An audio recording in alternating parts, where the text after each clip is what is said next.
Beneath this plaza sits a gear that hasn't moved in 99 years. And tonight at midnight it turns. The clockmaker who buried it vanished the day this city was born, leaving one warning. The streets aren't streets. They're the machine. And every 100 years it wakes hungry. The city of Aldergate was built to a blueprint no one ever saw completed, and for 99 years, one gear beneath its central plaza had not moved at all. I came to Aldergate the way most people came to old, forgotten places, chasing a story nobody could quite prove. The local legend was simple enough to repeat over a drink, but strange enough to keep you awake after. They said the streets of Aldergate did not just resemble a clock. They said the streets were a clock. Every road that curved toward the plaza did so at the exact angle of a minute hand sweeping toward 12. Every alley behind the old market split like the teeth of a gear.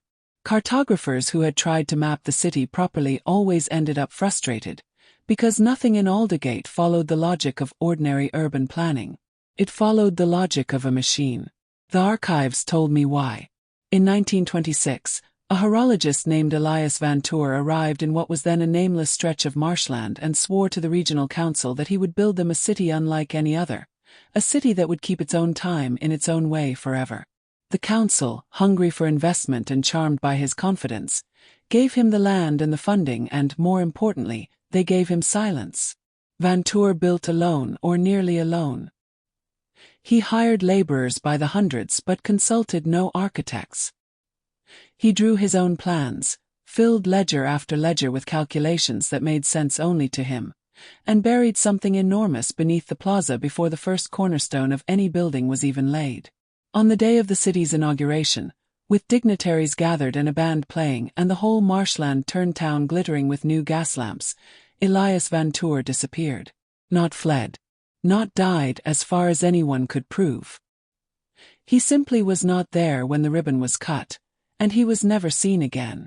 His workshop was found locked from the inside. His blueprints were gone, save for a single jagged fragment tucked into a hollow behind his fireplace, which I finally held in my own hands in a records office that smelled of dust and formaldehyde. The fragment was unlike any city plan I had ever seen. It was not streets and lots. It was gear ratios, escapement diagrams, a drawing of the plaza itself rendered as the beating heart of an enormous mechanism, with the annotation in a spidery hand that read, "One full revolution, 1 century, 1 awakening." I laughed the first time I read it. I stopped laughing when I found the second document, a private letter from a council member in 1926, who wrote to his brother that Vantour had told him, quite calmly, that the city was not a home for people. It was a housing for a machine, and the people living inside it were, in his words, necessary ballast. Today is the centennial. 99 years and 364 days since that ribbon was cut, since Vantour vanished, since the gear beneath the plaza went still. Tonight, at the stroke of midnight, the calculations in that ledger say the city completes its revolution. And I intend to be standing on the plaza when it does, because after everything I have read, I no longer believe this is a metaphor. The plaza in daylight is unremarkable. Pigeons, benches, an old fountain that hasn't run water in years, tourists taking photos of a bronze plaque commemorating the city's founding that mentions nothing about vanishing horologists or hidden machinery. But if you know what to look for, you start to see it. The drainage grates are arranged in a perfect circle. The paving stones nearest the fountain form concentric rings, each one subtly narrower than the last, exactly the way teeth narrow toward the center of a gear. And below one grate, sealed with a rust so deep it has become part of the metal itself, something enormous waits.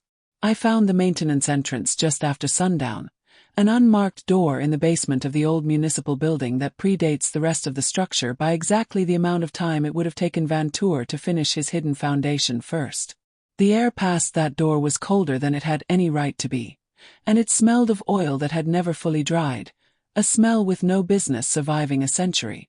The tunnel sloped downward in a spiral, and as I descended, the walls changed from brick to something else, a dark, riveted metal, curved like the inside of a drum, etched with characters that were not numbers but looked enough like clock markings that my mind supplied the comparison anyway. Every 20 feet or so, a thick iron rod crossed the tunnel at an angle, motionless, waiting. I did not touch them. I had read enough by then to understand that everything down here was part of something that had been patiently still for 99 years, and I did not want to be the reason it moved early. At the bottom of the spiral, the tunnel opened into a chamber too large for any city's basement, and there it was. The gear. Vantour's gear, if that is even the right word for something so vast that its true shape only became clear when I forced myself to look at the whole of it rather than the part directly in front of me. It filled the chamber the way a dam fills a valley. Its teeth, each easily the height of a person, interlocked with smaller mechanisms that vanished into shafts running upward into the city itself, shafts that I now understood connected to every street, every building foundation, every drainage line I had walked over without a second thought. The city was not built on top of the machine.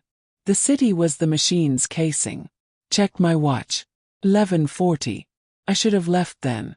Every instinct built by every horror story I had ever read told me to leave then. Instead, I did what I always do, which is stay one moment too long in service of the story. And in that moment I noticed the inscription running along the gear's inner rim, words I had already read once in that jagged fragment of blueprint, except now they were carved into metal a foot deep, meant to be read only by whoever stood exactly where I was standing. The city sleeps so the mechanism may wake. The mechanism wakes so the city may finally serve its purpose. Beneath that line, smaller, almost an afterthought, ballast becomes fuel at the turning of the hour. Ran. I do not remember all of the tunnel on the way back up, only fragments. My own breathing loud enough to fill the metal spiral, the iron rods that had been motionless on my way down now humming faintly, a vibration I felt through my shoes before I heard it in the air. By the time I reached the maintenance door, the entire municipal building was trembling, softly, the way a held breath trembles right before it's released. I made it to the plaza at 3 minutes to midnight, and I was not alone. Dozens of people stood scattered across the square, pulled from their homes by something none of us could name. A compulsion, a summons, ballast answering a call it did not know it had always been listening for. Their faces were calm in a way that frightened me more than panic would have. They stood in the exact positions the paving stones had marked out for them, arranged in those concentric rings I had noticed hours before, each person occupying the place where a tooth of some vast unseen gear would need a body to complete its circuit. I understood in that final minute what Vantour had actually built. Not a city that told time. A city that consumed it, and consumed the people living inside it, once every 100 years, converting a century of ordinary lives into the force required to advance a single tooth on a mechanism so large that its full purpose could never be understood from within it, only from a height no living person had ever reached. At midnight, the ground did not shake so much as it exhaled, one single motion, deep and total, and the sound that followed was not a bell and not a clock chime but something lower, something that seemed to come from underneath the world itself, a mechanical heartbeat felt in the teeth and the spine rather than heard in the ears. The gear had turned.